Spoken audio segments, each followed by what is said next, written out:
Good Saturday morning. It is good to be with you today for Story Time with Mr. Adam.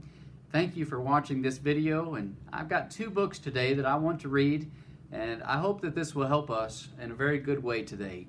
These are interesting books. I think you'll agree with me. For example, the first one that I want to read today is called If Jesus Came to My House. Now, have you ever thought about that?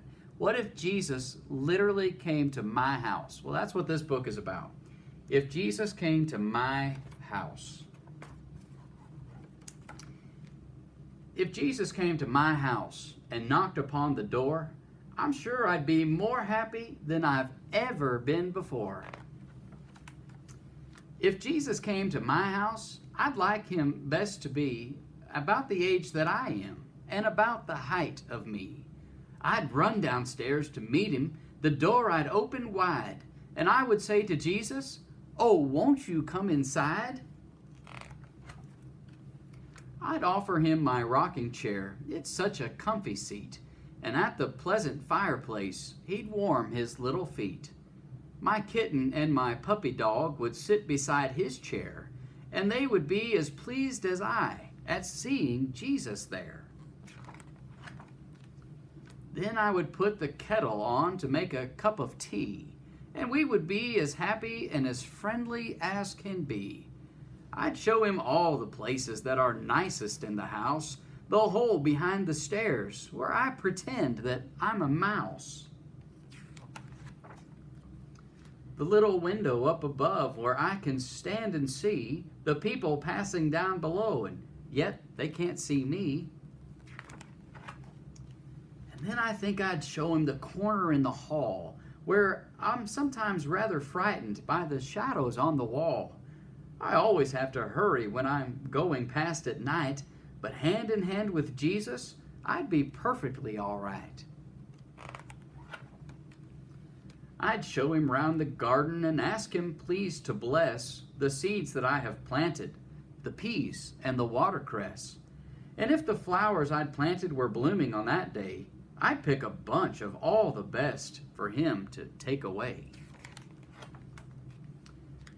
Then while he held the basket, I would gather 2 or 3 of the ripest rosy apples from my special apple tree. And all the little birds would come and twitter up above for joy at seeing Jesus in the garden that they love. And then we'd play with all my toys, my nicest toys, of course, and he would have the longest ride upon my rocking horse. And with my bricks I'd build for him a palace of his own, and he would be the little king and sit upon the throne. When we were done, we'd stack the toys all neatly on the shelf, but first I'd let him choose the best and keep them for himself.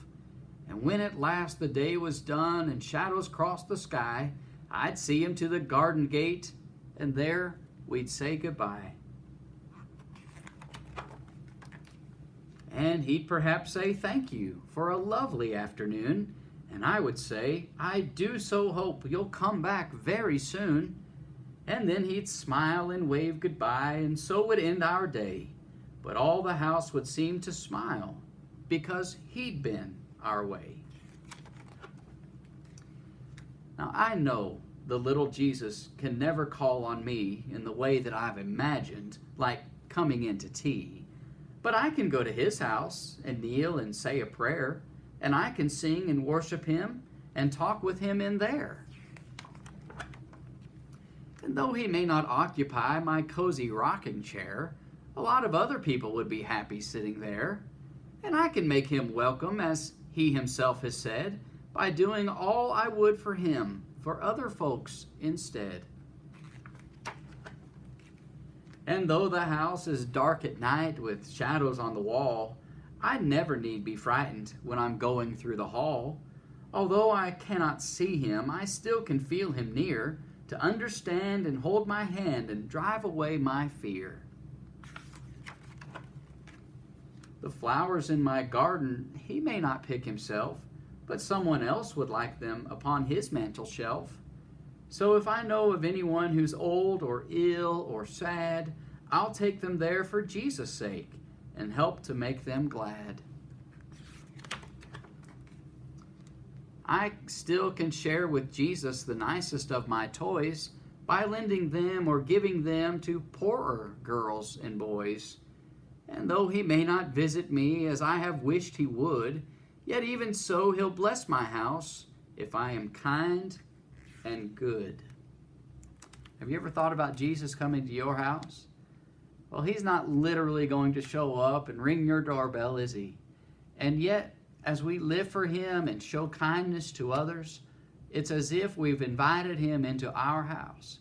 We need to think about that. I think that book is a good lesson for us to remember.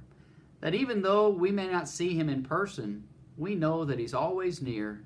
We can pray to him, and we can sing to him, and we can know that he's always with us. So that's a good book I wanted to read first today. Now the second book is actually not a Bible story like I've been doing in weeks past.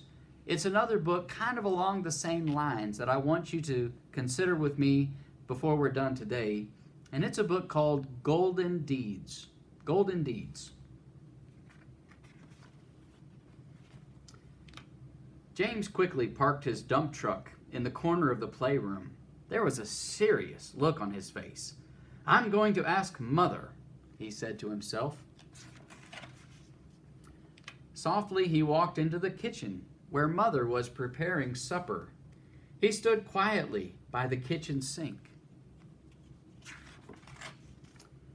As Mother reached for a mixing spoon in the drawer beside her, she noticed James standing there. "Oh, James, I didn't know you were here," she exclaimed with a smile. "You look as though you were thinking about something special. Tell Mother what it is." "Well, Miss Margaret told us in school today that there are so many good deeds that boys my size can do. She said that when we help people, it's like doing it for Jesus. What are some things I could do?" "James, there are many things you can do," came Mother's quick reply.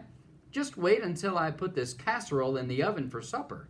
Then we'll sit down at the kitchen table and make a list of them.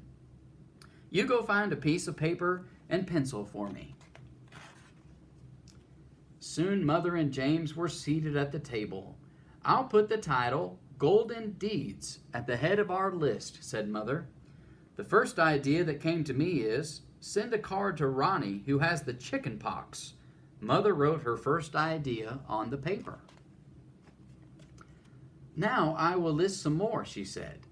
"How about visit Grandma Good across the street?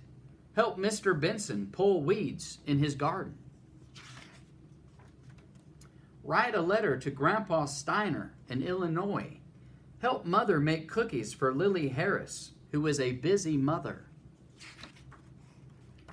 "Oh, let me think of some of the ideas, Mother." James spoke eagerly as his fingers ruffled his dark brown hair. His brown eyes shone in excitement. "Could you take me to Aunt Amanda's sometime so I can visit her while she sits in her wheelchair? I could pray for all the sick people that I know. I will always be obedient at school and do my work quietly for Mrs. Margaret. I will try to help you more, Mother, by doing jobs that I can do. I will try to help Father, too." Just then the clock struck 5 and Father came in the door. "Hello," he said cheerfully. "How is my family?"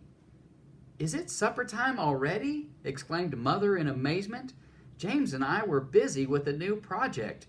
I'm sorry you need to wait, but supper will soon be on the table." "I'll help you, Mother," James said eagerly as he jumped up from his chair. "Then after we eat supper, we'll tell Father about our plan for Golden Deeds." Now, I do want to remind you of a Bible verse. Acts chapter 10, verse 38 tells us that Jesus went about doing good. Jesus went about doing good. Everything he did was right. And we know that we show our love to Jesus when we show love to others. We show our love to Jesus when we obey him and do what he says.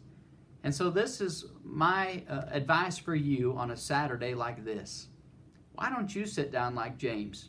Why don't you think about making a list of good deeds that you can do for others?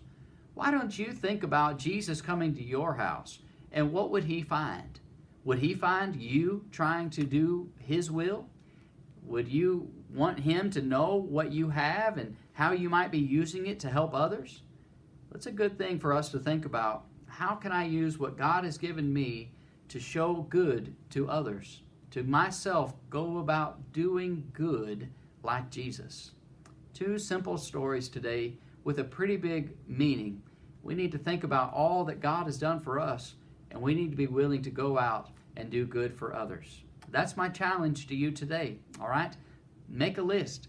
Think about some good things that you can do for others, whether inside your house, like your mom and dad, or your brothers and sisters, or maybe for neighbors outside the house, or maybe for people that we know here at Westside. Maybe there's something good you can do to show Jesus to the rest of the world. All right? You give that some thought today, and I hope you have a wonderful day. Thank you for beginning it with me, and I hope that you have a great day, and I'll see you soon, okay? Bye-bye.